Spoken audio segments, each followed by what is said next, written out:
अच्छा, जब भी आपने एकेडमी स्टार्ट की तो ये आफ्टर मैट्रिक कर ली थी? जो हमारी ऑडियंस है उनको पता चल रहा होगा कि कैसे एक एंटरप्रेन्योर पैदा होता है, एक बनता कैसे है कि हम रोते हैं रिसोर्सेज के। मुझे ये पता कभी फेल हुए कितना को मोटिवेशनल स्पीकर पैसा कमाता है? लोग क्यों आजकल हर दूसरा बंदा अपने नाम के साथ टैग लगा रहा है मोटिवेशनल स्पीकर? एक बंदा जॉब कर रहा है जी और 15-20 हजार 50 हजार जितनी भी सैलरी ले रहा है उसको मोटिवेट कर दिया जाता है कि तुम फाड़ सकते हो, तुम कर सकते हो, अपना बिजनेस स्टार्ट करो, नौकरी, गुलाम गधे हो तुम, वगैरह वगैरह। वो अच्छा भला बेचारा बंदा लाइन पे जा रहा है, वो उसको बर्बाद कर देता है पकड़ के। जिसको कोई काम नहीं मिलता तो वो मोटिवेशनल स्पीकर बन जाता है। ओके यासर भाई, मुझे बताएं how to become a trainer. आज के दौर में माँ बाप झोलियां फैला फैला के औलाद को बद्दुआएं भी देते हैं। यासर भाई वो ठीक है, लेकिन आज ऐसे भी हर माँ को अपना बच्चा अच्छा लगता है, पड़ा हुआ है और औलाद जो है ना वो जनाजे पे नहीं आ रही। माँ बाप हॉस्पिटल्स में एड़ियां रगड़ रगड़ के मर रहे हैं और बच्चे जो है ना वो यूरोप अमेरिका में। अस्सलाम वालेकुम माय डियर फ्रेंड, आज फिर हाजिर हूं एक बहुत जबरदस्त पॉडकास्ट के साथ और आज के हमारे मेहमान बहुत ज्यादा स्पेशल हैं। Leadership trainer, motivational speaker and man they are doing many other things. और ये आपको खुद अपनी जुबानी बताएंगे कि किस तरीके से ये मैंने इनको बड़ा देखा है कि ये अक्सर फौजियों को ट्रेनिंग दे रहे होते हैं, पुलिस के बड़े इनके देखे हुए हैं, इंटरव्यूज कर रहे हैं, ट्रेनिंग दे रहे होते हैं, सॉरी इंटरव्यूज नहीं। तो माय डियर फ्रेंड्स, इनसे जानते हैं कि मोटिवेशनल स्पीकर बनना इतना ही आसान है कि जो आजकल हर बंदा ही बनना फिरता है। तो मेरी मुराद जनाब बहुत ही प्यारे दोस्त भी हैं, उस्ताद भी हैं, यासिर अरफात साहब जी। अस्सलाम वालेकुम सर। वालेकुम सलाम रहील, आपने बहुत कुछ कह दिया और बड़ी तारीफें की। मेरे हाल से मैं इतनी तारीफों के काबिल नहीं हूँ, बस छोटी सी कोशिश कर रहे हैं और इस कोशिश में आप जैसे भाई दोस्त जब अप्रिशिएट करते हैं, शाबाशी देते हैं, थपकी देते हैं। नहीं सर, आपको मेरी अप्रिशिएशन की बिल्कुल जरूरत नहीं थी, आप तो माशाल्लाह बहुत बाकमाल करते हैं, काम कर रहे हैं। यासिर भाई, हम थोड़ा सा बेसिक से स्टार्ट करते हैं। सबसे पहले आपका मैंने जब इंटरनेट पे खंगाल रहा था, थोड़ा मटेरियल निकालने की कोशिश कर रहा था कि हु इज यासिर अरफात, तो मुझे बहुत कम मटेरियल मिला जाने का। अच्छा। तो मैं ये जानना चाहता हूँ कि वो चीजें आज हमारी ऑडियंस को पता चले जो ऑलरेडी यहाँ पे नहीं है। सबसे पहले हमें ये बताइएगा प्लीज कि स्टार्ट कहाँ से किया आपने और बड़ी रिच फैमिली से थे आप या फिर किस तरीके से आप यहाँ तक पहुंचे था, इसके बारे में थोड़ा सा मुख्तसर जबरदस्त। अच्छा, आपने देखो रहील इतनी बातें पूछ ली हैं, मेरे हाल से 5-6 सवाल और आखिर पर आपने ये भी क्या किया जल्दी जरा जल्दी। देखो रहील, ऐसे है कि आपने मेरे फैमिली बैकग्राउंड के बारे में पूछा है। तो मैं एक बड़ी ही पुअर फैमिली से बिलोंग करता था। मेरे वालिद साहब मैकेनिकल इंजीनियर थे, बट अनफॉर्चुनेटली मैं छोटा था कि जब उनको हार्ट अटैक हो गया एंड ही वाज पैरालाइज्ड, कि वो कोई मतलब काम नहीं कर सकते थे। तो I was the youngest in my family. So वो जो सारी की सारी रिस्पॉन्सिबिलिटी थी वो मेरे कंधों पे आ गई। I was then in the 8th class के जब मेरे वालिद साहब जो है वो इस दुनिया से चले गए। तो then I started my career as a home tutor. तो मैं 8th क्लास में पढ़ता था। मैं गवर्नमेंट कम्प्रिहेंसिव हाई स्कूल का बड़ा ब्रिलियंट स्टूडेंट हुआ अल्हम्दुलिल्लाह। तो मेरे नेबर में जो है ना एक फैमिली थी और दे टॉक टू मी कि जी हमारे छोटे बच्चे हैं, उनको आपने पढ़ाना है। चूँकि मैं बड़ा ब्रिलियंट स्टूडेंट था, कोई 8th क्लास में मेरे बड़े अच्छे मार्क्स आए थे। तो उस वक्त एज कितनी होगी आपकी? एज यही 8th क्लास में जो होती है 14-15 साल। तो मतलब आई वाज 14 years old। तो मैंने वो छोटे बच्चों को पढ़ाना स्टार्ट किया। तो फिर वो जो सफर था पढ़ाने का। अच्छा, 14-15 साल के थे आप, 8वीं पास की अभी, तो वो जो पहली आपकी जो इनकम थी वो कितनी थी? हाँ, वो उसी को बताऊंगा। 250 रुपया मैंने वो नेबर से चार्ज किया। तो हाँ, वो छोटे बच्चे थे नर्सरी प्रेप के। तो देन आई रियलाइज के मेरे अंदर पेडागोजिकल स्किल्स हैं, आई कैन कम्युनिकेट, मैं समझा सकता हूँ। तो फिर मैं गुजरांवाला, बाबरा टाउन और ये कैंट और इस तरह जो पोश एरिया से सेटलर टाउन, DC रोड, वहाँ पर मैं पैदल भी जाता था, लोकल व्हीकल्स पे भी जाता था और मैं बच्चों को एज अ ट्यूटर पढ़ाता था, होम ट्यूशन देना स्टार्ट किया। तो मैट्रिक मैंने किया बड़े आउटस्टैंडिंग मार्क्स के साथ। मैंने टॉप किया अपने स्कूल में विद A+ ग्रेड। तो चूंकि पढ़ा रहा था तो देन आई डिसाइडेड कि why shouldn't I open my own academy. तो मैंने पाकिस्तान कैडी ट्यूशन सेंटर के नाम से अपनी एकेडमी खोली और ड्राइंग रूम का मतलब वो जगह थी, वहाँ पे मैंने ऐसा ही होता है ना, घर के अंदर ही पहली सबसे हाँ, पहले बिल्कुल। स्टार्ट करते हैं। तो अच्छा, इसमें ना मैं ऐसे रहील आपको बता दूं कि बहुत सी ऐसी चीज़ें हैं कि जो मैं अभी रिवील नहीं करूंगा। मैं अपनी किताब लिख रहा हूँ, उस किताब में मैं बहुत सी चीज़ें इन डेप्थ डिस्कस करूंगा, लेकिन मोटी मोटी बात ये है कि वो जो घर में एकेडमी थी वो भी मतलब जो ड्राइंग रूम में हमने वो सेटअप स्टार्ट किया तो वो कोई बड़ा अपस्केल लेवल का नहीं था, बड़ा ही बुनियादी सा एक वाइट बोर्ड ले आए और वो मतलब नीचे दरी और चटाई वगैरह बिछा के मैं पढ़ा रहा होता था। और आई नो कि उस टाइम कोई 50-60 बच्चे 9th-10th के मेरे पास पढ़ने आते थे। तो वो फिर ये सिलसिला अच्छा, चलता ये भी गया। आपने एकेडमी स्टार्ट की तो ये आफ्टर मैट्रिक कर ली थी उसके? यस, आफ्टर मैट्रिक मतलब I was in first year. और 50-60 बच्चे यार हाँ, बड़े होते हैं। 50 क्योंकि रहील असल में सीन ये था कि मैं जो है ना वो बड़ा आउटस्टैंडिंग स्टूडेंट था, नंबर मेरे बड़े अच्छे आए थे, तो वो पूरे मोहल्ले में ना मशहूर हो गया था कि यार है मुंडा जड़ा है ना इन्हें A+ ग्रेड लिया है, इन्हें 850 ਦੇ ਵਿੱਚੋਂ 747 नंबर लेने। तो यू नो कि मतलब अब तो खैर 1100 नंबर हैं और फिर उसमें आजकल सिस्टम भी ऐसा है कि 1100 में से 1100 आ जाते हैं, लेकिन जब मैंने मैट्रिक किया तब नहीं आते थे। तो उस टाइम बड़ा मुश्किल होता था कि आप मतलब 850 में से अगर आपके 700 750 नंबर आ जाते हैं तो ये बड़ी बात होती थी। जो टॉपर होता था बोर्ड का वो 750 नंबर लेता था। तो वो नंबर जब आए ना तो मैं बड़ा मशहूर हो गया। तो वो जब मैंने एकेडमी स्टार्ट की तो उसके लिए भी कोई सोशल मीडिया नहीं था, तब कुछ भी नहीं था। मैंने एक वाइट पेपर पे अपने हाथों से ही लिखा पाकिस्तान कैडी ट्यूशन सेंटर 9th-10th के बच्चों के लिए ट्यूशन, और ये वो मैंने लिख के पता लिख के तो मैंने मसाजिद के जो वुजूखाने हैं मैंने उधर लगा दिया। मैंने अपने स्टूडेंट से कहा, मैंने कहा यार चौकों में जहाँ जहाँ आप मुनासिब समझते हो तो वो लगा दिया, तो वो लोग आना शुरू हो गए। तो बाकी जो हमारी ऑडियंस है उनको पता चल रहा होगा कि कैसे एक एंटरप्रेन्योर पैदा होता है, एक बनता कैसे है कि हम रोते हैं रिसोर्सेज के। और आप पहली जो एडवर्टाइजमेंट जो पिच थी वो आपने खुद अपने हाथों से लिख के वो लगाई। तो ये असल तरीका है बिल्कुल जीरो से। देखो यार इसमें ना रहील मुझे ना आजकल के जो नौजवान हैं या जो बच्चे हैं जो भी स्टार्टअप्स स्टार्ट करते हैं या एंटरप्रेन्योरशिप की तरफ आते हैं, तो मैं एक बड़ा हैरान होता हूँ कि वो जो है ना बड़ी जल्दी की है। मतलब एक हमारी सोसाइटी में आई मीन के उसको मैं कहता हूँ अर्जेंसी सिंड्रोम, कि जल्दी जल्दी है, मतलब हमें हर काम जल्दी चाहिए। और जैसे फास्ट फूड हमें जल्दी चाहिए, इसी तरह हमें कामयाबी भी जल्दी चाहिए। तो आप अगर वो देखें ना, आजकल हम अमेज़न की बात करते हैं, तो अगर आप अमेज़न की हिस्ट्री को देखें तो अमेज़न ने पहले 7 सालों में $1 प्रॉफिट नहीं कमाया, राइट। लेकिन आज 10 लाख लोग जो है वो अमेज़न के साथ जॉब कर रहे हैं। सो दिस इज व्हाट के जो आज यासिर अरफात नजर आ रहा है, ऐसा नहीं है कि जी मैं सोने का चमचा मुंह में लेके पैदा हुआ और पैदा होते ही मैंने कहा कि I am a leadership trainer. आज अगर यासिर अरफात सिविल सर्विसेज के सब कैडर्स में ग्रेड 17 से ग्रेड 20 तक के ऑफिसर्स को ट्रेन करता है, फौजी अफसरान को पढ़ाता है, कॉर्पोरेट सेक्टर में अपस्केल लेवल ट्रेनिंग्स करता है, आज अगर वो एयर ट्रैवल करता है और वो सारी चीज़ें ये सब हो रही हैं, तो ये ऐसा नहीं है कि जी आपने स्टार्ट किया और वो फौरी आपको रिजल्ट्स मिलना शुरू हो गया। आई बिलीव कि अल्लाह का एक निज़ाम है और उस निज़ाम को John C Maxwell law process का नाम दे देता है। और वो अल्लाह का निज़ाम ऐसा है कि वो अंबिया कराम के लिए भी था। वो आज मौजूदा दुनिया में जितने बड़े आपको एंटरप्रेन्योर्स, जितने बड़े आपको लीडर्स नज़र आते हैं, उन सब में आपको नज़र आएगा कि किसी को भी फौरी बड़ा नतीजा नहीं मिलता। बड़ा नतीजा आपको उस वक्त मिलता है कि जब आप कंसिस्टेंसी के साथ जो है ना वो लगे रहते हैं।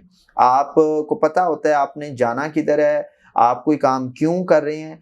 अच्छा यासिर भाई, मुझे ये बताइए कि मैंने कहीं से सुना कि चैम्बर ने आपको काफी सपोर्ट किया, वो कैसे सपोर्ट किया और किया भी या नहीं?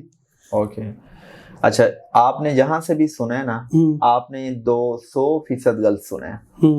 मैं आपसे एक सवाल पूछता हूँ कि चैम्बर ने मुझे किस तरह सपोर्ट किया होगा, बताएं मुझे। चैम्बर ने मुझे सपोर्ट नहीं किया, मैंने चैम्बर को सपोर्ट किया है।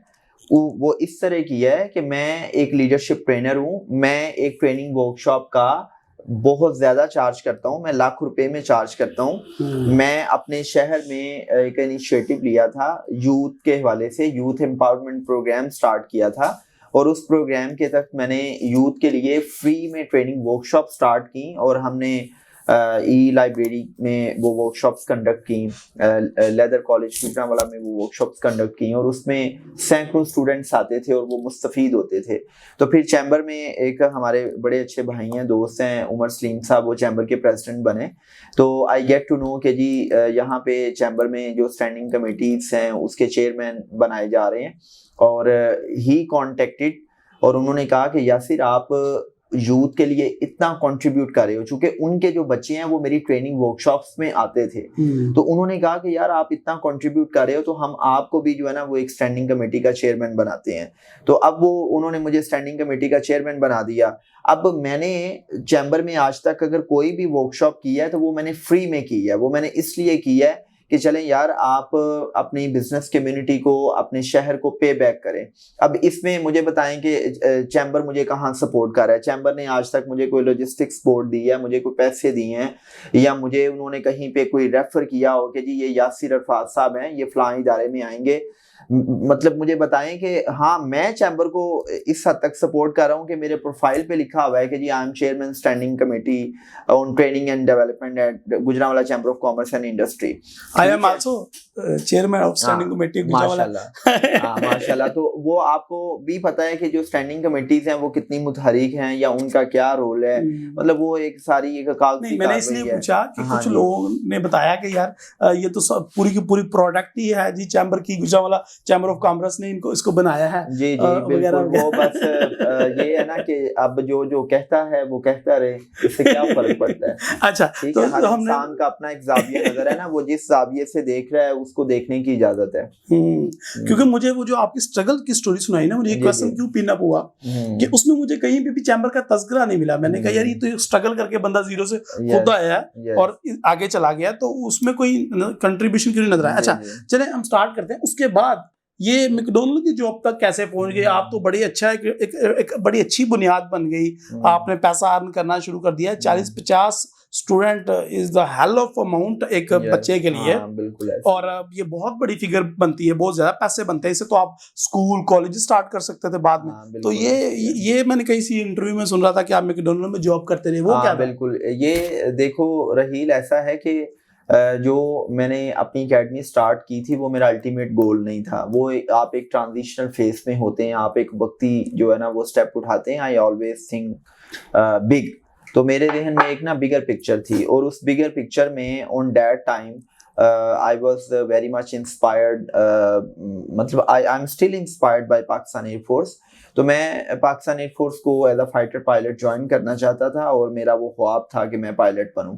तो मैं अपने इंटर के बाद मैंने अपनी एकेडमी को वाइंड अप किया, and then I move to Rawalpindi. वहाँ पर एक कोचिंग सेंटर था जहाँ पर ISSP की कोचिंग दी जाती है कि आपने मतलब फौज में जो भी उनके टेस्ट वगैरह होते हैं, इंटर सर्विसेज सिलेक्शन बोर्ड के साइकोलॉजिकल टेस्ट हैं, फिजिकल टेस्ट हैं, और वो जो सारी की सारी उनकी इंटरव्यू वगैरह की प्रेपरेशन है। तो मैं वहाँ पर गया, और unfortunately due to some reasons I was not recommended by the ISSP board cohort. ठीक है जी। तो मैं वो बड़ा दिल बर्दाश्त हुआ, मैंने कहा यार मैं तो पायलट बनना चाह रहा था, लेकिन अब ये कब की बात है? ये जी 2006 की बात है। 2006 की बात है। और आफ्टर योर एजुकेशन आपने खत्म मतलब किया? ये उस वक्त मैं इंटर कर चुका था ना। इंटर करने के की जो प्री रिक्विजिट्स हैं वो ये हैं कि आपने कम से कम इंटर किया हो, अगर आप सेकंड लेफ्टिनेंट के लिए, सब लेफ्टिनेंट या फाइटर पायलट के लिए अप्लाई करना चाह रहे हैं। तो वो जब मैं नॉट रिकमेंड हुआ, तो उसके बाद मैंने देखा कि जो इस्लामाबाद है ये बड़ा खूबसूरत शहर है, और ये बड़ा खामोश शहर है, और मतलब मैं थोड़ा सा ना सेल्फ रिफ्लेक्शन, सेल्फ पॉन्डरिंग में जो है ना वो बड़ा मुझे अच्छा लगता है। तो मैंने देखा कि यार यहाँ पे ना वो शोरो गुगा नहीं है, यहाँ पे वो हजल बदल नहीं है। तो मुझे वो शहर इतना पसंद आया कि I talk to my dad. मैंने जो है ना अपनी फैमिली से बात की, और मैंने उनसे ये कहा कि मैं इस्लामाबाद ही रहना चाह रहा हूँ। तो उन्होंने कहा कि ISSP तो तुम्हारा हुआ नहीं है, तो तुम वापस आ जाओ। तो मैंने कहा नहीं, मैंने वापस नहीं आना, मैं पढ़ाई भी इधर ही कंटिन्यू करूँगा और जॉब भी इधर ही करूँगा। तो ऑब्वियसली मैं इंटर किया हुआ था, एक स्टूडेंट था, तो मैंने एक होटल में एक ऑर्डर टेकर की जॉब भी की, और मतलब 14 घंटे में वो जॉब करता था, बड़ी मामूली सी सैलरी मिलती थी। फिर वो उस जॉब में मतलब कोई सीन हो गया, वो जॉब नहीं रही। तो फिर मैं मैकडोनल्ड में मैंने जॉब की। अच्छा, वो जो मैकडोनल्ड में जो मैंने जॉब की ना, उसमें जो सबसे दिलचस्प बात थी ना, जो मुझे नहीं भूलती और मैं आई स्टिल रिमेम्बर इट, कि जब मेरी ट्रेनिंग मुकम्मल हुई तो मेरा जो मैनेजर था, तो मैं I was very much excited. उन्होंने मुझे यूनिफॉर्म दिया, मैंने कैप पहनी हुई, तो मैंने शीशे में खुद को देखा, तो मैंने कहा यासिर अरफात तो बड़ा हैंडसम लग रहा है ये यूनिफॉर्म पहन के। तो मुझे वो जो मेरे को फेलो से वो भी कहते हैं कि यार तुझे तो बड़ा यूनिफॉर्म सूट किया है। तो that was my first day after training. तो मैं बड़ा एक्साइटेड आया कि आज तो मैंने ना काउंटर पे खड़े होना है और लोग मेरे पास आएंगे और वो ऑर्डर करेंगे। और तो मैं जब आया ना, तो मेरा जो मैनेजर था, फ्लोर मैनेजर, उसने मुझे ना मॉब पकड़ा दिया। मुझे कहता है ये ना आप मॉब लगाएं। तो मैंने उसकी तरफ देखा, मैंने कहा सर ये मैं मॉब मैं लगाऊंगा? ठीक है। अब वो देखे ना कि मैं इंटर किया हुआ था और मैं मतलब ऐसा बच्चा नहीं था कि जी वो मतलब रट्टू तोता या जिसने कोई बड़ी मुश्किल से पास हुआ हो, ब्रिलियंट टॉपर था मैं। ठीक है। और एक ऐसा बंदा कि जो जिसने पूरी एकेडमी चलाई हो। तो मेरी जो खुदी थी, जो मेरा जो सेल्फ एस्टीम था, वो उस टाइम भी लीडर्स जैसा था। मैं लिबास भी लीडर्स जैसा पहनता था। मेरी जो उस टाइम अल्लाह के फजल से जो मेरी एक एटीट्यूड था, वो भी लीडर्स जैसा था। तो मैंने ये सोचा, मैंने कहा कि यासिर अरफात अब आप पोछा लगाएंगे। तो मैंने ना उसको ये कहा मैंने उसको कहा सर मुझे तो पोछा नहीं लगाना आता। तो कहता है आपको पोछा नहीं लगाना आता, आपने कभी लगाया नहीं है? मैंने कहा सर मैंने नहीं लगाया। कहते हैं आए मैं आपको सिखाता हूँ। तो उसने क्या किया कि मेरे सामने ना पोछा लगाना मैनेजर ने? हाँ मैनेजर ने, और उसने मुझे पोछा लगा के दिखाया। कहता है अब लगाओ। ठीक है। अब मेरे पास कोई जवाब नहीं था, नौकरी तो करनी थी, तो नौकरी मेरी जरूरत भी थी। चूंकि मैं ऐसा बच्चा तो नहीं था कि मैं अपनी वालदा को कॉल करूं, मम्मी डैडी बच्चों की तरह के, माँ जी पैसे खत्म हो गए नहीं थे मैंने दे दियो। ठीक है। तो मैंने कहा कि भाई यासिर अरफात बड़ी मुश्किल से तुम्हें इतनी अच्छी नौकरी मिली है। अब उस नौकरी की खास बात ये थी कि एक तो सैलरी बड़ी अच्छी थी, इतनी अच्छी सैलरी आपको दूसरे इदारे ऑफर नहीं करते थे इस एज में और इस आई मीन के स्टडी लेवल पे। और दूसरा ये था कि मुझे ना उस टाइम मैकडोनल्ड का बिग मैक बड़ा पसंद तो वो उसकी नौकरी की खास बात ये थी कि आप अपनी मर्जी का एक मील जो है ना वो मुफ्त लेते थे डेली। ठीक है। हाँ डेली। तो मैंने ये सोचा कि एक तो मैं अपनी मर्जी का एक मील मुफ्त लूंगा और वैसे भी मैं कुछ ज्यादा वो नहीं था खाने पीने वाला। मैंने कहा ब्रेकफास्ट करूंगा, एक मील इधर आके ले लूंगा, तो खाने पीने की मुझे टेंशन ही नहीं रहेगी। फिर एसी वाला माहौल है, साथ साथ वो म्यूजिक चल रहा होगा, तो मजे से चिल है। लेकिन जब उसने मुझे पोछा लगाने का कहा तो मैंने पोछा लगाया। उस टाइम 7 दिन तक मेरी ड्यूटी उधर फ्लोर पे लगाई। और फिर नेक्स्ट वीक उसने क्या किया, उसने कहा अब आपने ना ये जो वॉशरूम है ये आपने साफ करने हैं। जब उसने मुझे वॉशरूम का कहा ना, तो यकीन मानो मैं रो पड़ा।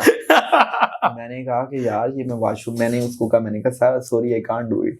उसने कहा यू हैव टू डू। उसने कहा हमने ये खुद काम किए, हम आज फ्लोर मैनेजर हैं, तो ऐसा नहीं है कि हमने ये काम नहीं किए।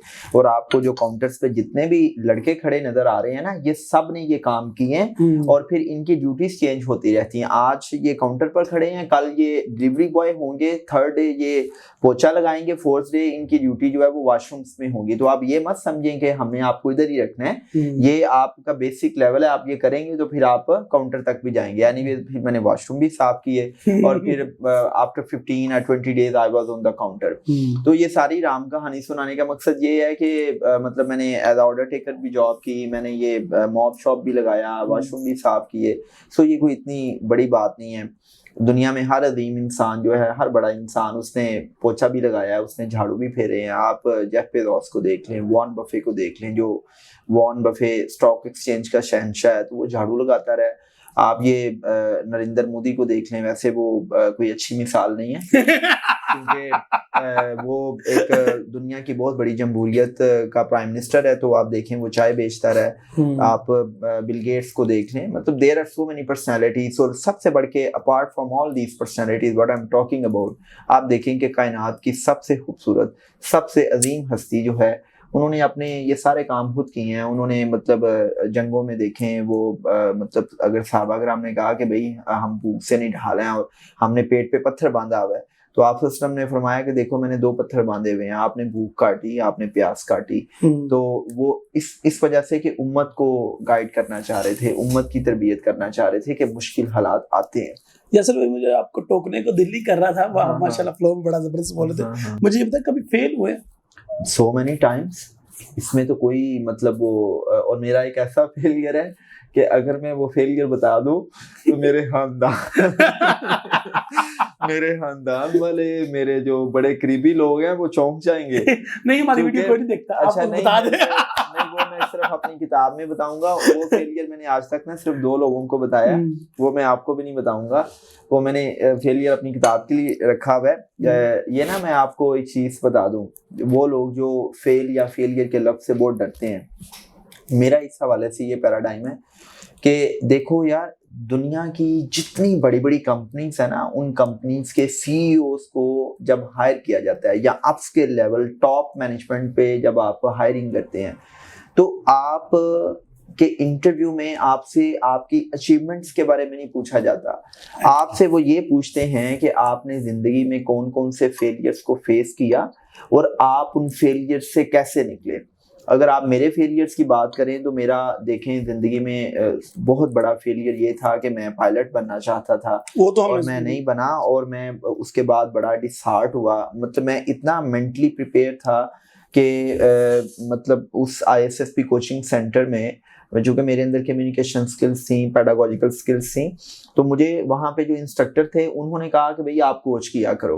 तो मैं वहाँ पे पढ़ने आया था, but after 1 month I was there as an instructor to coach the students. तो I was very much confident कि भाई यासिर अरफात आपकी तो सीट पक्की है। और फिर एक वो सेल्फ एस्टीम भी थी, फिर शौक भी था, फिर जज्बा भी था, बट आई डिडंट नो कि what are the dynamics of armed forces then, but I get to know now कि दे हैव अ फ्रेमवर्क, और वो उस फ्रेमवर्क के अंदर रहते हुए वो सारी की सारी चीजों को डिफाइन कर रहे हैं। जानना चाहता हूँ कोई बिजनेस के बारे में, कोई अपना स्टार्टअप, इसके बारे में जो वो तो हमने सुन लिया ना सारा। हाँ जी, देखें जो बिजनेस के रिलेटेड जो है ना, मैंने कोई वेंचर नहीं किया। मैं मतलब ऐसे ही कहूँ कि जी मेरा फलां बिजनेस है, मैं बिजनेस नहीं करता, मैं इन्वेस्टमेंट करता हूँ। तो मेरे कुछ इन्वेस्टमेंट प्लान्स होते हैं, मैं वो करता हूँ। उसकी बड़ी वजह ये है कि मैं एक लीडरशिप ट्रेनर हूँ और मैं अप्स के लेवल पे काम कर रहा हूँ। मैं सिविल सर्विसेज ऑफ पाकिस्तान को पढ़ाता हूँ। सिविल सर्विसेज के जितने भी टॉप के कैडर्स हैं, मैं वहाँ पर ऑफिसर्स को ट्रेनिंग्स देता हूँ, मिलिट्री को पढ़ाता हूँ, कॉर्पोरेट सेक्टर को पढ़ाता हूँ। मेरी ट्रैवलिंग बहुत ज़्यादा है, और जब आपने अप्स के लेवल पे ट्रेनिंग देनी है तो आपको बहुत ज्यादा रिसर्च करनी पड़ती है, आपको बहुत ज्यादा। और आई ऑलवेज बिलीव के this is an era of knowledge economy. तो नॉलेज इकोनॉमी के लिए आपको किताब पढ़नी पड़ती है, आपको रिसर्च करनी पड़ती है, आपको अपनी स्लाइड्स प्रिपेयर करनी पड़ती हैं, आपको अपना कंटेंट प्रिपेयर करना पड़ता है, और एज अ ट्रेनर फिर मुझे ट्रैवल करना पड़ता है। ये सारी चीजें जो है ना, जब आप कर रहे हैं तो फिर आप बिजनेस नहीं कर सकते, बिजनेस में आपको टाइम देना पड़ता है। So investment is the better option for me, कि मैं मतलब अपनी सारी की सारी ट्रेनिंग्स के साथ जो है वो इन्वेस्टमेंट को लेके चलूं, ये चीज है। अच्छा यासिर भाई, कितना को मोटिवेशनल स्पीकर पैसा कमाता है? लोग क्यों आजकल हर दूसरा बंदा अपने नाम के साथ टैग लगा रहा है मोटिवेशनल स्पीकर, और क्यों इसके अंदर वो इतना चार्म लोगों को पैदा हो रहा है? क्या बहुत ज्यादा जिंदगी पुरसाइश हो जाती है, या बहुत ज्यादा लोग बंदे मशहूर हो जाते हैं? इसमें क्या है ऐसा कि हर बंदे ही मोटिवेशनल स्पीकर, और क्या इतना ही आसान है? अच्छा देखो, आपने ना 5-6 सवाल कर दिए। आपने पहला सवाल ये किया कि क्या मशहूर हो जाता है, क्या जिंदगी पुरसाइश हो जाती है, क्या ये इतना ही आसान है? मतलब इतने सवाल कर दिए हैं। पहली चीज तो ये है कि यार मशहूर होने के लिए ना आपको जरूरी नहीं कि मोटिवेशनल स्पीकर ही बनना है। टिकटॉकर्स हैं वो मोटिवेशनल स्पीकर से ज्यादा मशहूर हैं। अभी तो हमारे फॉर्मर प्राइम मिनिस्टर ने उनको इनवाइट भी किया हुआ था। मोटिवेशनल स्पीकर्स को इनवाइट नहीं किया। हाँ, टिकटॉकर्स को इनवाइट किया। तो आप देखें ना कि कितने टिकटॉकर्स हैं, वो अगर किसी मॉल में आ जाएं तो लोगों का जमेगा फील उनकी एक झलक देखने के लिए। सो शोहरत का मोटिवेशनल स्पीकिंग से कोई ताल्लुक नहीं है। हाँ, मोटिवेशनल स्पीकर अगर एक बहुत अच्छा काम कर रहा है और वो सोसाइटी को कंट्रीब्यूट कर रहा है, वो लोगों की लाइफ में वैल्यू ऐड कर रहा है, तो ऑब्वियसली शोहरत एक बाई प्रोडक्ट के तौर पे आपको मिल जाती है। अब दूसरी चीज ये है कि ये लोग इस तरफ क्यों आ रहे हैं, तो रहील मेरा ज़ाविया नज़र ये है कि यार अच्छा है ना, आए, इसमें बुरी बात क्या है? मसलन मुझे आप एक चीज़ बताएं कि पाकिस्तान में जो ट्रेनिंग इंडस्ट्री है, ट्रेनिंग इंडस्ट्री नई नहीं है, और जब भी एक इंडस्ट्री नई नहीं आती है तो लोगों में एक चार्म पैदा होता है, लोग उस इंडस्ट्री का हिस्सा बनना चाहते हैं। तो इसमें बुराई क्या है? आने दें, कोई मसला नहीं है, रेस लग जाएगी, ज़्यादा लोग आएंगे, तो ये कुदरत का एक कानून है कि जो अच्छा आएगा ना वो ऊपर आ जाएगा, जो अच्छा नहीं होगा, जिसके पास कंटेंट नहीं होगा, जो सिर्फ अपने नाम के साथ ही मोटिवेशनल स्पीकर लिखेगा और उसकी फील्ड की डायनामिक्स को नहीं समझेगा, तो वो पीछे रह जाएगा।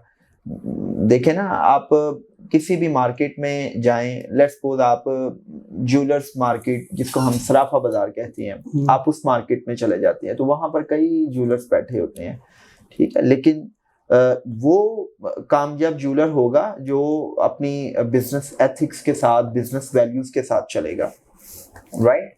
तो जितने भी मोटिवेशनल स्पीकर्स आ रहे हैं, ये अच्छी बात है, आना चाहिए। वो कौन सा गलत काम कर रहे हैं? कोई क्राइटेरिया मोटिवेटी तो का होना चाहिए। देखो यार रहील, जो भी मोटिवेशनल स्पीकर आ रहा है वो कोई गलत काम कर रहा है, वो ए है, बी है, सी है, भाई वो मोटिवेट ही कर रहा है ना, वो अच्छी बात कर रहा है, वो मायूसी की बात नहीं कर रहा है। समटाइम तो गलत हो जाता है ना। देखें इस मुल्क में एक बंदा जॉब कर रहा है जी और 15-20 हजार 50 हजार जितनी जी। भी सैलरी ले रहा है, जी उसको मोटिवेट कर दिया जाता है कि अच्छा। तुम फाड़ सकते हो, तुम कर सकते हो, अपना बिजनेस स्टार्ट करो, नौकरी, गुलाम गुलाम गधे हो तुम, वगैरह वगैरह। वो अच्छा भला बेचारा बंदा लाइन पे जा रहा है, वो उसको बर्बाद कर देता है पकड़ के, हालांकि वो जॉब के लिए नहीं बना। ओके अच्छा मुझे आप एक बात बताएं, मुझे एक बात बताएं। हाँ। फर्ज करें एक मोटिवेशनल स्पीकर ने एक सेशन किया है, उस सेशन में वो ये कहते हैं कि भाई आपने नौकरी नहीं करनी, आपने बिजनेसमैन बनना है, आपने एंटरप्रेन्योर बनना है, आप ये नौकरी की गुलामी छोड़ें, फ्ला फ्ला फ्ला फ्ला। वैसे मैं बिल्कुल इस किस्म की बातें नहीं करता, ठीक है, लेकिन फर्ज करो हम आपकी बात भी नहीं कर रहे थे। नहीं, मैं जनरल। बात कर रहा हूँ, मैं तो वैसे भी खुद को मोटिवेशनल स्पीकर कहता नहीं हूँ, लोग मुझे कह देते हैं। मैं तो एक लीडरशिप ट्रेनर हूँ, मैं ट्रेनिंग्स देता हूँ, मैं कोशिश करता हूँ कि मेरी वजह से लोगों की पर्सनल और प्रोफेशनल लाइफ में चेंज आए। So trainings other name is change, कि आपकी ट्रेनिंग से दूसरों की लाइफ में क्या वैल्यू ऐड होती है। सो फर्ज करें एक मोटिवेशनल स्पीकर ने ये बातें कर दी, अब जो सुनने वाले हैं वो ऑब्वियसली अगर एक बंदा जॉब कर रहा है तो जॉब करने वाला बंदा मैच्योर ही होगा ना, अब आप 18 ही होगा, ऐसे ही है। ऐसा तो नहीं है कि आप 10 साल 12 साल बच्चे को नौकरी दे देते हैं। एक प्रोफेशनल बंदा 18 प्लस होता है, अल्लाह ने उसको भी अकल दी है, अल्लाह ने उसको भी फहम दिया, अल्लाह ने उसको भी शऊर दिया है, ठीक है। तो उसकी ये जिम्मेदारी बनती है कि वो जब भी कोई स्टेप ले ना, तो वो ऐसा स्टेप नहीं होना चाहिए कि जो इमोशनल स्टैंडिंग्स पर हो। मसलन आपकी जो विजडम है, आपका जो फहम है, वो इतना कमजोर है कि आप एक मोटिवेशनल स्पीकर की बात से इन्फ्लुएंस हो कि आप इतना बोल्ड डिसीजन ले रहे हैं। मसलन आप देखें ना कि आपकी लाइफ के जो 2 डिसीजंस है ना, यू कांट इमेजिन कि सारी उम्र आप अपनी लाइफ की इन 2 डिसीजंस की बुनियाद पे गुजारते हैं। एक आपकी लाइफ का डिसीजन होता है करियर का, आप अपनी जिंदगी के 90,000 घंटे अपने करियर को देते हैं, आप बिजनेसमैन हैं, आप प्रोफेशनल हैं। दूसरा आपका लाइफ डिसीजन होता है लाइफ पार्टनर चूज करने का, ठीक है। अब देखो ना, एक मोटिवेशनल स्पीकर आके कोई बात करता है कि जी आप ये कर लो, वो कर लो, और आप अपनी जिंदगी के अहम तरीन डिसीजन को बगैर एनालिसिस किए, बगैर आप उसके प्रोज एंड कॉन्स को जाने, बगैर किसी मेंटोर के, किसी रहबर के, मुरब्बी के कंसल्ट किए, उसकी डायनामिक्स को अंडरस्टैंड किए, आप एक मोटिवेशनल स्पीकर की स्टेटमेंट पे नौकरी छोड़े हैं, तो फिर ये मोटिवेशनल स्पीकर की माजरत के साथ गलती नहीं है, ये आपकी अपनी कम फहमी का अक्ली है कि आप अपनी जिंदगी के अहम तीन फैसले को इमोशनल स्टैंडिंग्स पे कर रहे हैं। हाँ, इसके साथ साथ मैं अगर इसको बैलेंस करूं तो मैं ये भी कहना चाहूंगा कि देखो यार, जो भी नए लड़के इस फील्ड में आना चाहते हैं, तो फॉर गॉड सेक आप 2 वीडियोस 4 वीडियोस सुनकर आप ये मत लिखें अपने नाम के साथ मोटिवेशनल स्पीकर। आप खुद को प्रिपेयर करो।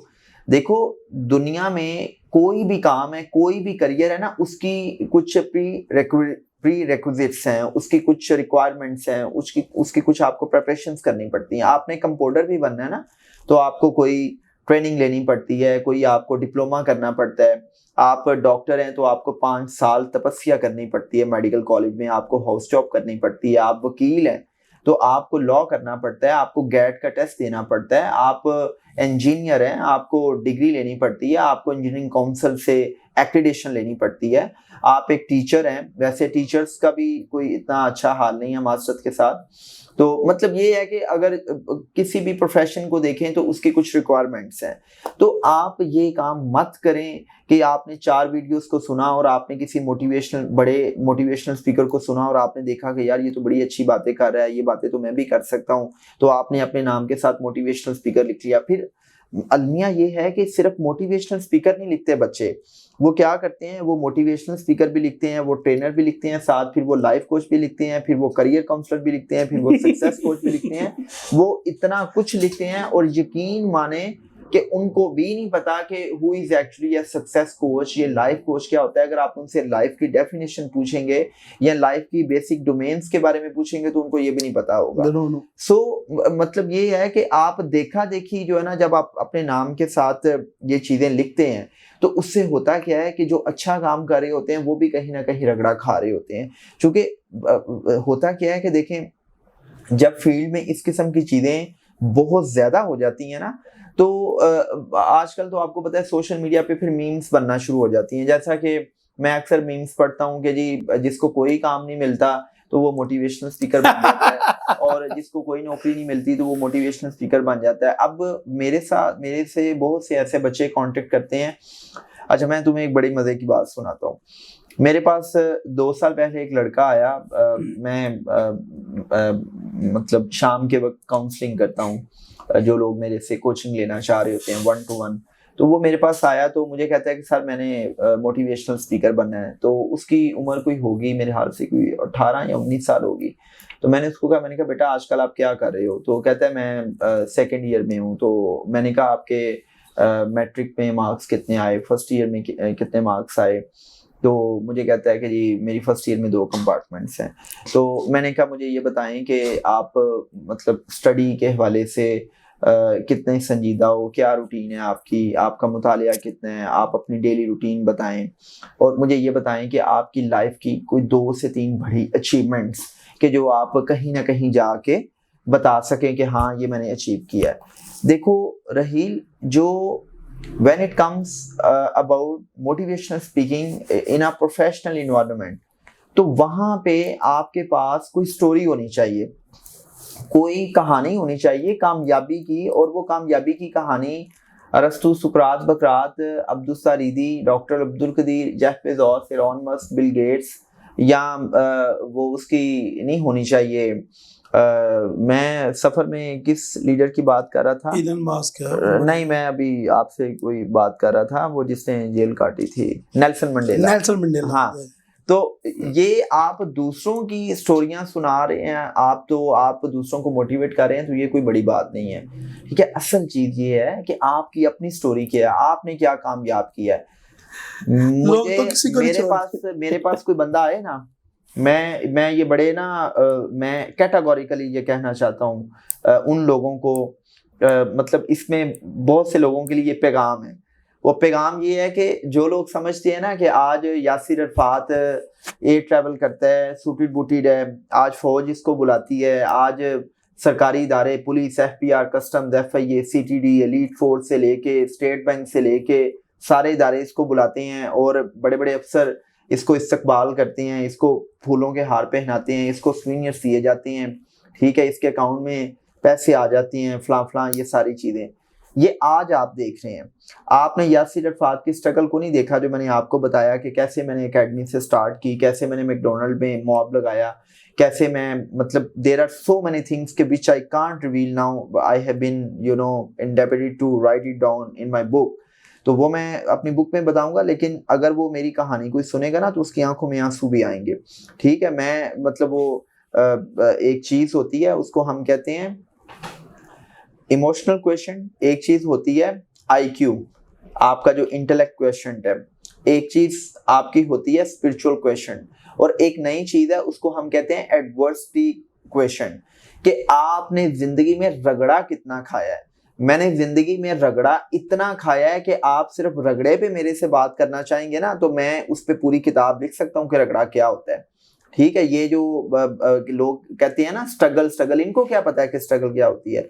मैं आपको बताता हूँ कि मैं ऐसा इंसान हूँ कि जो इस्लामाबाद की सड़कों पे मैं 1 साल सोया हूँ। मुझे बताएं कि मतलब ये मैं अब फर्ज जिस बात में आगे मैंने एक स्टेटमेंट बोल दी है और ऐसा नहीं है कि मैं ये कोई फलसफियाना गुफ्तगू कर रहा हूँ या मैं बड़ी जज्बात में आके बात कर रहा हूँ। मेरे पास ऐसे लोग हैं जो मैं गवाह पेश कर सकता हूँ और इस वक्त वो ब्यूरोक्रेसी में टॉप नॉच लेवल पे जॉब्स कर रहे हैं। वो इस बात के गवाह हैं कि शदीद गर्मी में, शदीद सर्दी में मैं इस्लामाबाद की सड़कों पे सोया हूँ। अब अगर मेरे से आके कोई बंदा ये बात करे कि जी ये स्ट्रगल क्या होती है, ये तपस्या क्या होती है, ये रगड़ा क्या होता है, ये गुर्बत क्या होती है, ये कुसम परसी क्या होती है, तो आई टेस्टेड इट। ठीक है, मैंने इसका मजा चखा है।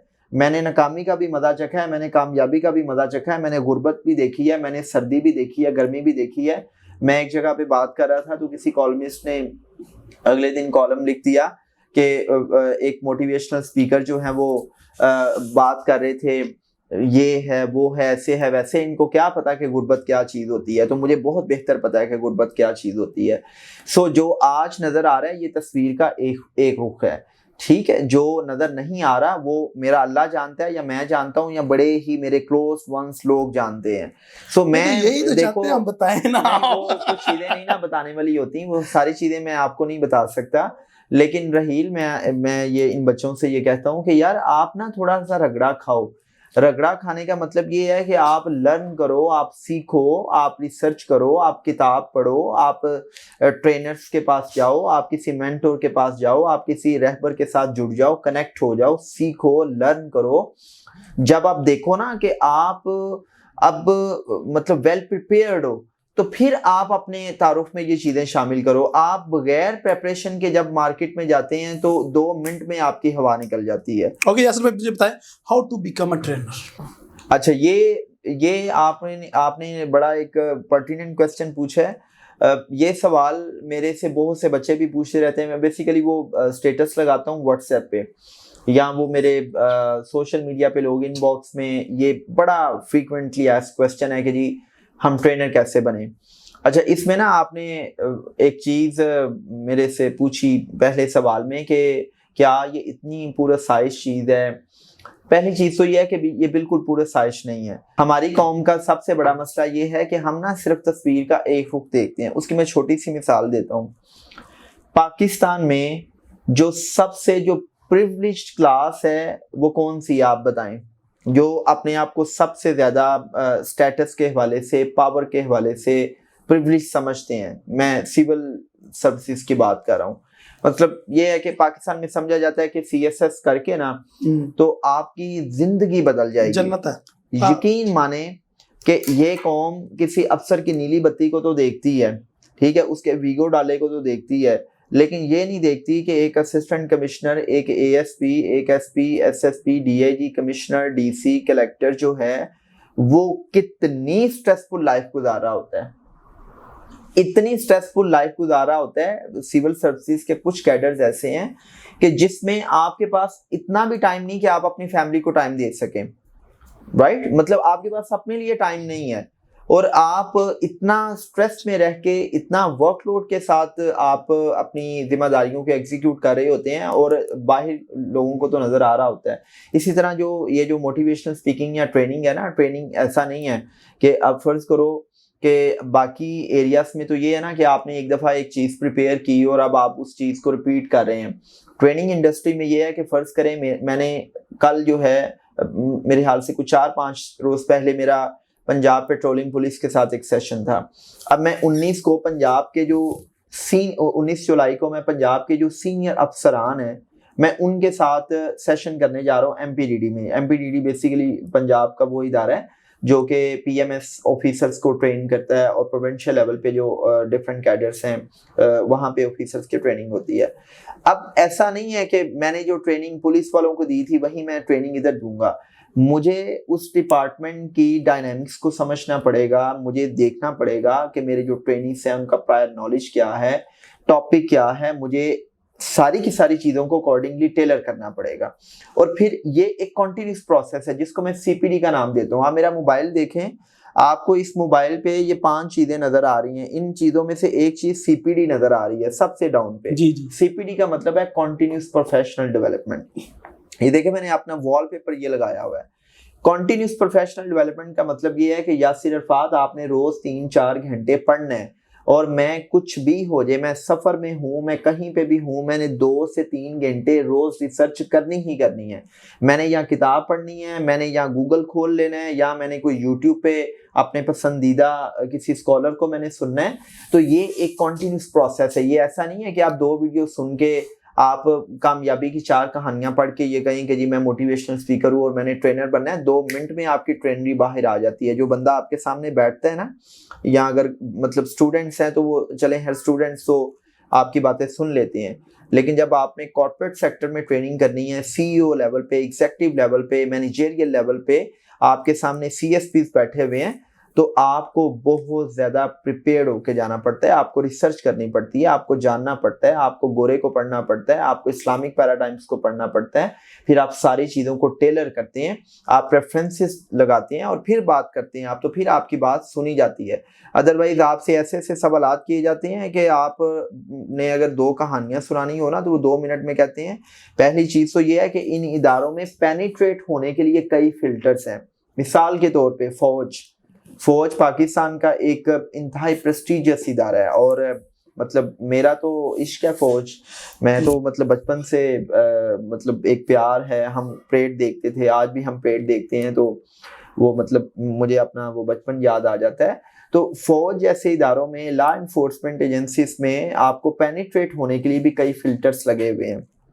आपने उन सारे फिल्टर्स को आपने पास करना है, तो फिर आप उन इदारों का हिस्सा बनेंगे ना, तो उसके लिए आपको बहुत ज्यादा रिसर्च करनी पड़ती है, राइट। तो जब आप उस लेवल की रिसर्च करते हैं, आपके पास कंटेंट होता है, नॉलेज होता है, तो फिर आपकी बात भी बिकती है। मसलन ट्रेनिंग इंडस्ट्री में क्या होता है, मोटिवेशनल स्पीकिंग में क्या होता है कि आपकी बात बिकती है। आपका कहाँ बिकता है और क्या बिकता है, बताएं मुझे। ठीक है, ये तो हो गए प्रो और कॉन्स। हाँ, अब आ जाए कि बनना कैसे। हाँ, बनना कैसे, स्टेप आपका स्टेप सवाल। 2 स्टेप 3। हाँ, आपका सवाल ये देखें, इस पे तो मैं पूरी वर्कशॉप करवाता हूँ। और पाकिस्तान में आपको पता है रहील के ऐसे भी लोग हैं कि जो इस सवाल का जवाब देने के लिए 1 दिन की वर्कशॉप करवाते हैं और फिर वो जनाब लाख रुपया चार्ज भी करते हैं। या लाख रुपया तो नहीं, लेकिन चले वो चंद हजार चार्ज करते हैं कि भाई आप ट्रेनर कैसे बन सकते हैं। देखो यार, सबसे पहले तो जो भी इस इंडस्ट्री में आना चाहता है ना, तो उसको पब्लिक स्पीकिंग में, मोटिवेशनल स्पीकिंग में और ट्रेनिंग में जो डिफरेंस है उसको अंडरस्टैंड करना पड़ेगा, राइट। मैंने देखा है कि बहुत से बच्चे पब्लिक स्पीकिंग को, मोटिवेशनल स्पीकिंग को भी ट्रेनिंग का नाम दे रहे होते हैं। ट्रेनिंग एक डिफरेंट चीज़ है, मोटिवेशनल स्पीकिंग एक डिफरेंट चीज़ है। मोटिवेशन जो है ना वो आपको कहीं से भी मिल सकती है, राह चलते हुए बंदे से भी मिल सकती है, आपकी माँ भी आपको मोटिवेट करती है, भाई भी मोटिवेट कर देता है। जैसे अभी ये मेरे साथ मेरा भाई मौजूद है, तो ये सफर में मुझे मोटिवेट ही कर रहा था एक बात के हवाले से, ठीक है।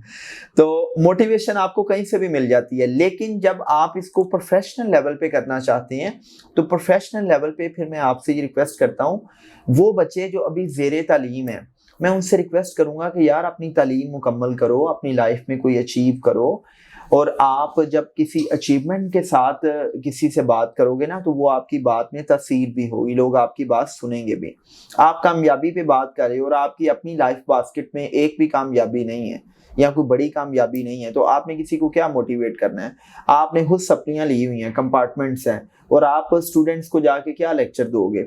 अगर कोई आपसे यही पूछ ले कि जनाबे वाला आप जरा बताएं ना कि आपकी क्या क्वालिफिकेशन है, किस यूनिवर्सिटी से आप पढ़े हुए हैं, तो इदारे तो सबसे पहले आपका प्रोफाइल मंगवाते हैं ना, आपकी सीवी जाती है, उस सीवी में कुछ ना कुछ तो लिखा होना चाहिए, ठीक है। अब अगर एक शख्स हमाद साफी बन गया तो ऐसा तो नहीं हो सकता कि हमाद साफी की तरह हर बंदा ही छोटी उम्र में अगर बात करने का फन जानता है तो वो कहे कि मैं मोटिवेशनल स्पीकर हूँ। देयर आर सम एक्सेप्शंस, मतलब होती हैं कुछ एक्सेप्शंस। कुछ लोगों के अंदर एक गॉड गिफ्टेड टैलेंट होता है और उनको वो नर्चरिंग मिल जाती है, ठीक है, उनको वो माहौल मिल जाता है, कंड्यूसिव इन्वायरमेंट मिल जाता है, पेरेंटिंग ऐसी हो जाती है कि आप उस बंदे को, उस बच्चे को नर्चर इस तरह कर देते हैं कि छोटी उम्र में ही आपको वो चीज़ें पिनिकल लेवल पे नजर आना शुरू हो जाती हैं। सो आपका सवाल जो है ना उसका मैं ब्रीफली जवाब दूंगा और मुफ्त में दे रहा हूँ कि देखो यार, जो ट्रेनिंग इंडस्ट्री है ना, ट्रेनिंग इंडस्ट्री में सबसे पहले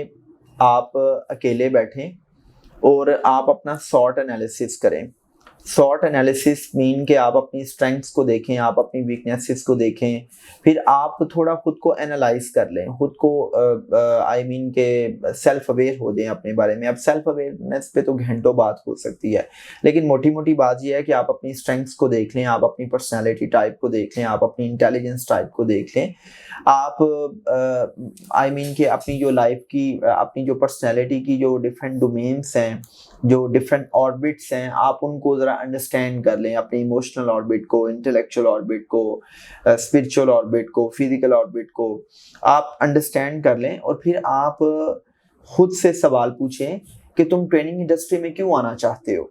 स्टार्ट विद योर वाई। जैसे साइमन सिनेक अपने गोल्डन सर्कल में क्या बताता है कि हमारे आसपास 98% लोगों को पता होता है कि वो काम को कैसे कर रहे हैं या वो कौन सा काम कर रहे हैं, लेकिन 2% लोगों को पता होता है कि वो काम को क्यों कर रहे हैं। मसलन अगर आप इस सीट पर बैठे हुए हैं और आपको यही नहीं पता कि आप इस सीट पर क्यों बैठे हुए कर क्या रहे हैं। मैं अगर ट्रेनिंग कर रहा हूँ और मुझे यही नहीं पता कि मैं ट्रेनिंग क्यों करता हूँ, मुझे मेरे वाई का ही नहीं पता, तो फिर मसला जो है ना वो ये होगा कि फिर कोई ना कोई आपको हाईजैक करता रहेगा। आप रहील से मिलेंगे, रहील की 2 बातें सुन के आप अपना माइंड बना लेंगे। यासिर अरफात से मिलेंगे तो यासिर अरफात आपको 2 बातें समझाएगा तो आप कहेंगे हाँ यार ये बंदा ठीक कह रहा है। आप किसी तीसरे बंदे से मिलेंगे तो जब आपका वाई क्लियर नहीं ना होगा कि आप ये काम क्यों करना चाहते हैं, तो तब तक आपको ट्रेनिंग इंडस्ट्री में नहीं आना चाहिए। अब अगर आपका वाई क्लियर हो गया कि आप क्यों आना चाहते हैं, क्या आप पैसे के लिए आना चाह रहे हैं, क्या आप शोहरत के लिए आना चाह रहे हैं, क्या आपके पास विजडम इतना है कि आप उस विजडम को डिलीवर करने आ रहे हैं, तो ये चीज़ें क्लियर हो जानी चाहिए। फिर आप उसके बाद इसमें ना अपनी एक निच डिफाइन करें, आप अपना एरिया डिफाइन करें। क्या आप ट्रेनिंग इंडस्ट्री में मार्केटिंग सेक्टर को हिट करेंगे, क्या आप कॉर्पोरेट सेक्टर को हिट करेंगे, क्या आप सिविल सर्विसेज को हिट करेंगे, क्या आप एजुकेशन सेक्टर को हिट करेंगे।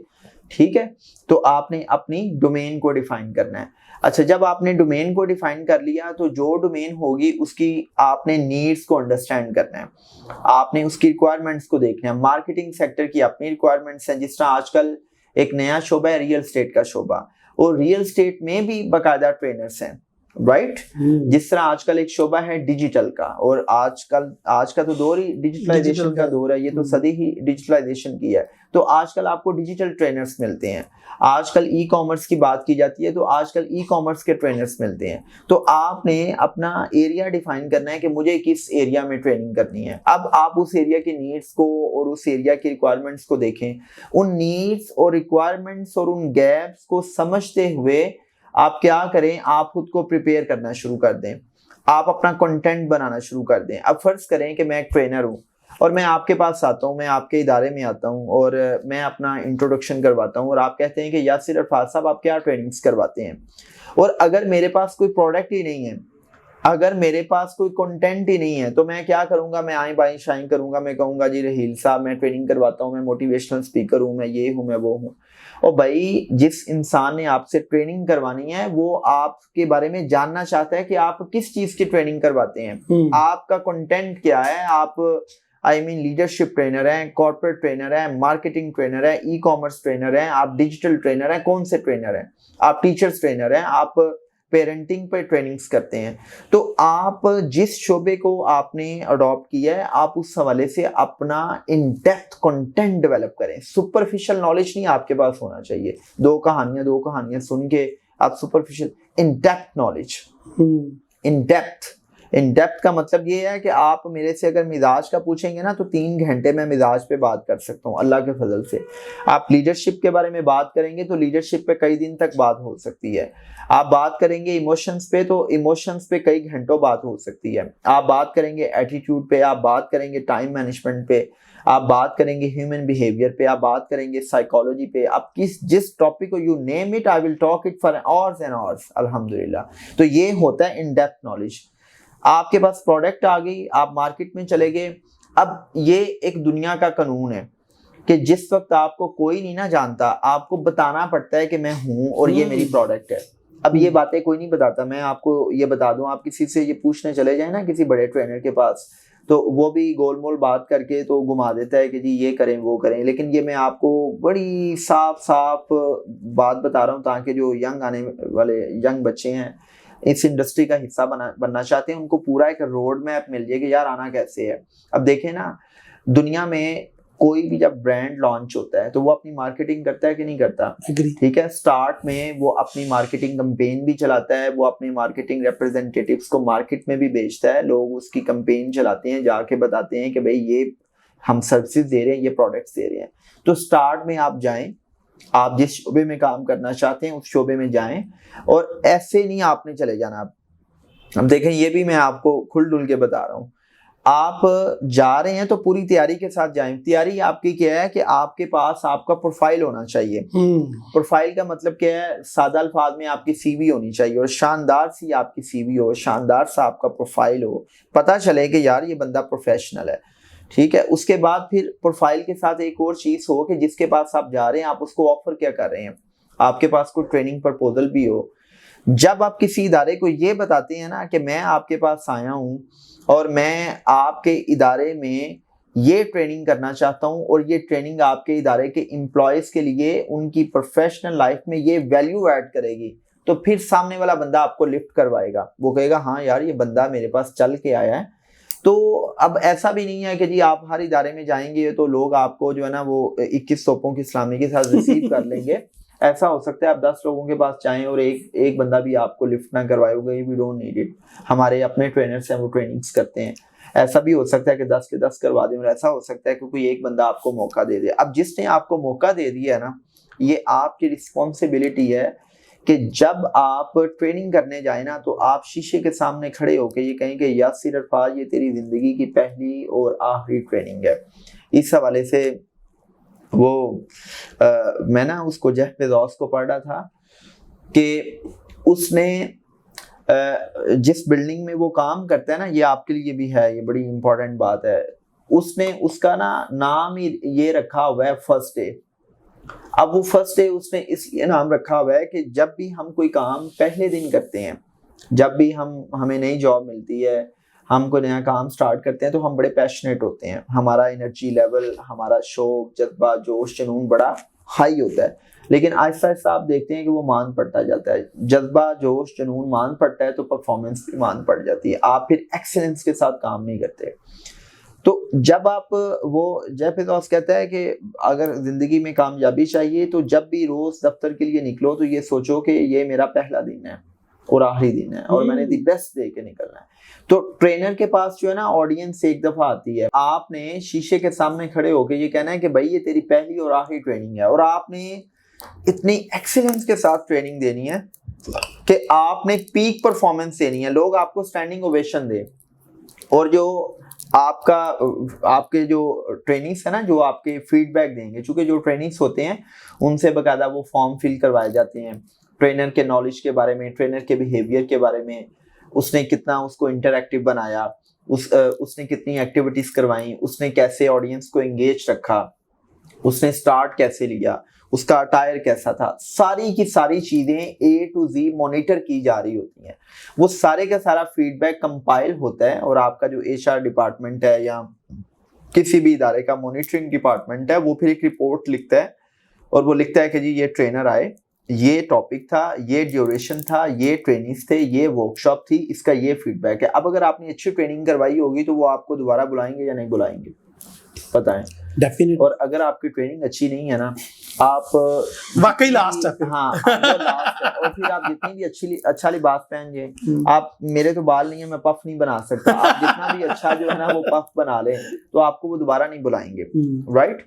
अच्छा, फिर इसमें मैं आपको एक और चीज बता दूं, आप स्टार्ट में खुद गए, एक जगह, 2 जगह, 10 जगह, आप ट्रेनिंग्स करना स्टार्ट हो गए, आपका फीडबैक अच्छा आना शुरू हो गया, तो मुझे ये बताएं कि जिस तरह अगर बाहर रेडी पर कोई चावल लगाता है ना, तो अगर उसके चावलों में जायका हो तो उसकी देख का एक दाना भी नहीं बचता। एग्री। ऐसे ही है। इसी तरह जब आपके अल्फाज का जायका लोगों को मिलना शुरू हो जाता है ना, तो फिर क्या होता है, फिर आपका मार्केट में नाम बजना शुरू हो जाता है, आपका ढंका बजना शुरू हो जाता है, लोग आपको डिस्कस करना शुरू हो जाते हैं। Agree. लोग कहते हैं कि यार वो मैंने फलाना ट्रेनर को बुलाया था, बड़ी अच्छी ट्रेनिंग की थी उसने, तो लोग आपको बुलाते हैं, उसको कहते हैं कि अब आपकी मार्केट में पोजीशनिंग बन जाती है। जिस दिन आपकी मार्केट में पोजीशन बन जाती है ना, उस दिन आपको फिर ट्रेनिंग्स आना शुरू हो जाती है। उस दिन फिर आपको कॉल आती है कि जी अस्सलाम वालेकुम, जी यासिर अरफात साहब से बात करनी थी, ठीक है जी, ये मैं फलां इदारे से बात कर रहा हूँ, तो ये ब्रिगेडियर साहब बात करेंगे, ये जनरल साहब बात करेंगे, ये कमिश्नर साहब बात करेंगे, ये सेक्रेटरी साहब बात करेंगे, ये कलेक्टर साहब बात करेंगे, ठीक है, इस हवाले से हम ट्रेनिंग करवाना चाह रहे हैं। उस दिन फिर आपको खुद कॉल्स आती हैं। ये चीज है। बड़ा बहुत ज्यादा ब्रीफली आपने एक्सप्लेन कर दिया। लास्ट क्वेश्चन है मेरा बस। क्वेश्चन तो मेरे और भी काफी ज्यादा थे, 3-4, लेकिन हमारी वीडियो काफी लंबी हो गई है और ये हमारे फ्रेंड्स के जो कमेंट्स होंगे, रिस्पॉन्स होगा, उसके ऊपर इंशाल्लाह डिपेंड करेगा। मुझे ये बताएं, हमने आपके थोड़ा सा फेलियर के बारे में जानने की कोशिश की ताकि दूसरों को मोटिवेशन मिले। What is your achievements? मेरी अचीवमेंट्स तो इतनी ज्यादा है, मैं तुम्हें कौन कौन से गिनवाऊं? जो सबसे अच्छी है वो गिनवाएं, जो मुझे इम्प्रेस करे। देखो यार ये क्वेश्चन मैंने अपने लिए पूछा है। मैं जो है ना, मतलब मैं किसी को इम्प्रेस करने के चक्कर में नहीं रहता। मैं दुनिया को अगर इम्प्रेस करने पे आऊँ तो दुनिया को तो आप कभी इम्प्रेस नहीं कर सकते, ठीक है। I don't want to impress anyone. मेरी जो सबसे बड़ी अचीवमेंट है वो ये है कि मेरे जो माँ बाप है ना, वो अब इस दुनिया में नहीं है। तो जो मेरी माँ थी ना, वो हर लम्हा मेरे लिए दुआ करती थी, और मेरी माँ की जुबान पे एक जुमला होता था कि मेरे पुत्र जैसा कोई पुत्र नहीं है, और मेरे पुत्र को अल्लाह ने बड़ी इज्जत देनी है। तो मैं अपनी माँ जी के ना हाथ चूम के घर से निकलता था, वो मेरे हाथ चूमती थी, मैं उनके पाँव चूमता था, और मैं फौजी अंदाज में ना उनको सल्यूट करके घर से निकलता था, और आज भी मैं उस जगह पे सल्यूट करके निकलता हूँ। मेरा जो वालिद है वो सीना फैला के कहता था कि मैं यासिर अरफात का वालिद हूँ। और मतलब मेरे 2 भाई और हैं, अल्लाह उनको लंबी उम्र दे, and they are doing good jobs in their own fields. लेकिन मेरे जो वालिद साहब है ना, वो कहते थे मैं यासिर अरफात का वालिद हूँ, ठीक है। तो मेरी सबसे बड़ी अचीवमेंट तो ये है कि मैंने अपने माँ बाप की दुआएं समेटी हैं, कि जिसने इस दुनिया में माँ बाप की दुआएं समेट ली है ना, उससे कोई कामयाब सिर्फ माँ बाप तो हर बच्चे के लिए दुआ करते हैं। हाँ, मैं आता हूँ ना उस पे, जो आप सुनना चाह रहे हैं मैं उस पे भी आता। ठीक है, वैसे इस पे भी बड़ी बात हो सकती है और घंटों बात हो सकती है कि ऐसी भी बात नहीं है कि माँ बाप हर बच्चे के लिए। I agree. आज के दौर में माँ बाप झोलियां फैला फैला के औलाद को बददुआएं भी देते हैं, जैसे वो ठीक है, लेकिन आज ऐसे भी हर माँ को अपना बच्चा अच्छा जनाजा पड़ा हुआ है और औलाद जो है ना वो जनाजे पे नहीं आ रही। माँ बाप हॉस्पिटल्स में एड़ियां रगड़ रगड़ के मर रहे हैं, और बच्चे जो है ना वो यूरोप अमेरिका में, बच्चे भी इस तरह के हैं, माँ बाप भी हैं। तो खैर anyways we are not going into details, this session is not about the parenting and the dynamics about it, but we are to talk about what are my achievements. तो एक तो मेरी ये अचीवमेंट है। दूसरी मेरी अचीवमेंट ये है कि मैं अक्सर अपनी बेगम से ये सवाल पूछता हूँ कि यार मुझे बताओ ना मैं कैसा इंसान हूँ, ठीक है, मुझे मेरी कोई हामियाँ बताओ। वो मुझे मेरी हामियाँ बता देती है, मैं उन हामियों को दूर करने की कोशिश करता हूँ, लेकिन वो एक बात करती है कि मैं दुनिया की खुशकिस्मत औरत हूँ कि मुझे आप जैसा हस्बैंड मिला। तो ये मेरी बहुत बड़ी अचीवमेंट है। मैं ये अपनी अचीवमेंट इसको इसलिए कहता हूँ कि मैंने बहुत बड़े बड़े तुर्रमहान ऐसी ऐसी पर्सनैलिटीज देखी कि जिनका पब्लिक इमेज बहुत बड़ा है। मैं क्या कह रहा हूँ रहील, कि ऐसी ऐसी पर्सनैलिटीज को मैं जानता हूँ कि जिनका पब्लिक, आप जहाँ भी पहुंचे हैं वो आपको पता है, लेकिन जिनका जो पब्लिक इमेज है वो बहुत बड़ा है, लेकिन जब आप उनकी फैमिली से डिस्कस करें ना, या जब आप उनकी जाती जिंदगी को देखें, तो उनकी जाती ज़िंदगी जो है ना वो इंस्पिरेशनल नहीं है। इंस्पिरेशनल तो दूर की बात है, अल्लाह से दुआ करनी चाहिए कि आप जो बाहर नज़र आ रहे हैं वो आप अपनी फैमिली में भी नज़र आएं। Getting my point?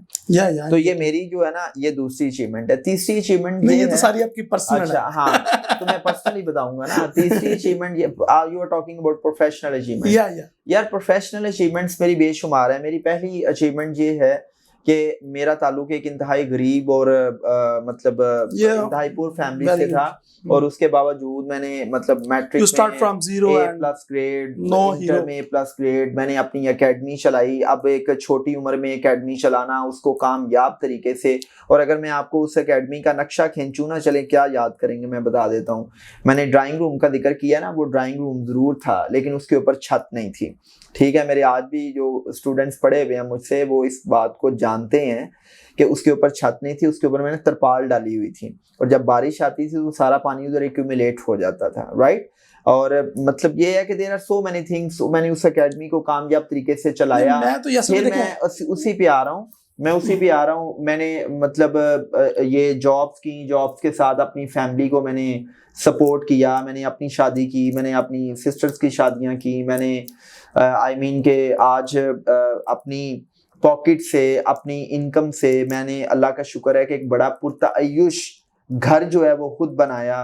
आज अल्लाह का शुक्र है मेरे पास गाड़ी है, बीवी की दुआएं हैं, अल्लाह ने खूबसूरत बच्चे दिए हैं, अल्लाह ने इत्मीनान कल्ब दिया है, अल्लाह ने ज़हनी सुकून दिया है, अल्लाह ने लोगों की दुआएं दी मेरे पास है विदाउट हैवी एजुकेशन, ठीक है, ये सारी चीजें मेरे पास हैं। तो मैं वही पूछना चाह रहा हूँ कि कहाँ पे है अचीवमेंट, ये सारी चीजें मेरे पास है। ये अचीवमेंट्स है ना। नहीं, आपसे बड़ी अचीवमेंट तो मेरी हुई ना कि मैं एक डिसेबल बंदा हूँ विदाउट एनी एजुकेशन, ये सारा कुछ मैंने किया। हाँ, ये आपकी अचीवमेंट्स है। देखो Raheel, we are not talking about the comparison के, मतलब मैं कंपैरिजन नहीं कर रहा। हाँ, ये आपकी अचीवमेंट्स हैं, और जरूरी नहीं है कि जो आपकी अचीवमेंट्स है वो मेरी नहीं। क्वेश्चन बड़े खड़े हो गए ना कि एक बंदा जिसने एक एकेडमी रन की इस लेवल पे, वो बाद में उसको क्यों इतनी जरूरत पड़ गई कि वो जाके मैकडॉनल्ड में जाके वो लोगों के वॉशरूम साफ कर रहा है, ठीक है।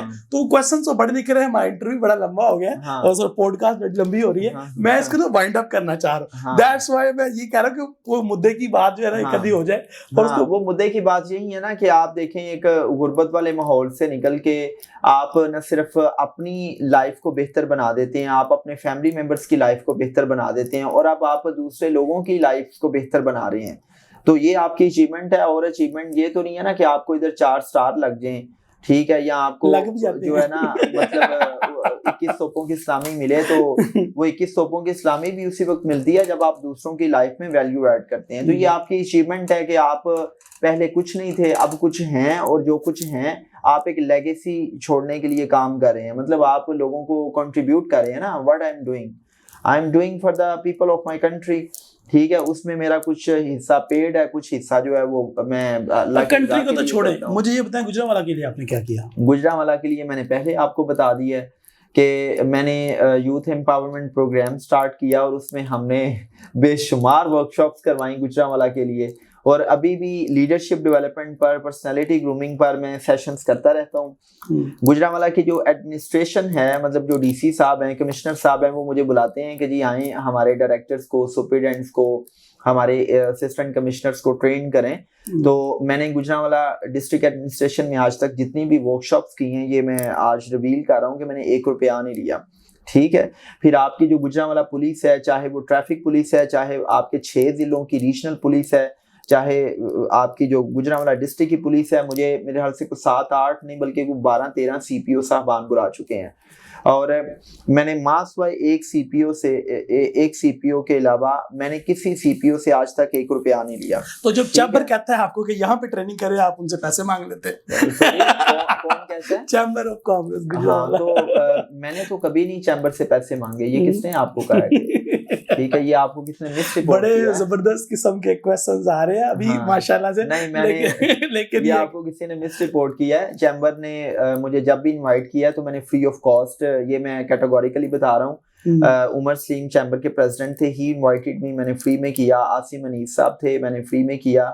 फिर उमर अशरफ मुगल थे, मैंने फ्री में किया। आजकल हमारे वो शोएब भट्ट साहब हैं, तो बल्कि पिछले दिनों वो एक on the side lines of meeting मेरी उनके साथ गपशप हुई, तो वो हम कुछ प्लान कर रहे हैं, तो ये सारा फ्री में ही हो रहा होता है। मैंने तो I had never taken a single penny from Gujranwala chamber of commerce and industry, and I am saying it categorically. Thank you very much, बहुत बड़ा ज़बरदस्त पॉडकास्ट रही। नाज़रीन, टाइम बड़ा कम है, अब आपके लाइक्स, कमेंट्स और शेयर्स हमें बताएंगे, और कोई क्वेश्चन है आपका तो वो ज़रा प्लीज़ राइट कर दें कमेंट में। अपनी दुआ में याद रखें। इंशाल्लाह अगली वीडियो में मुलाकात होती है। अल्लाह हाफिज़।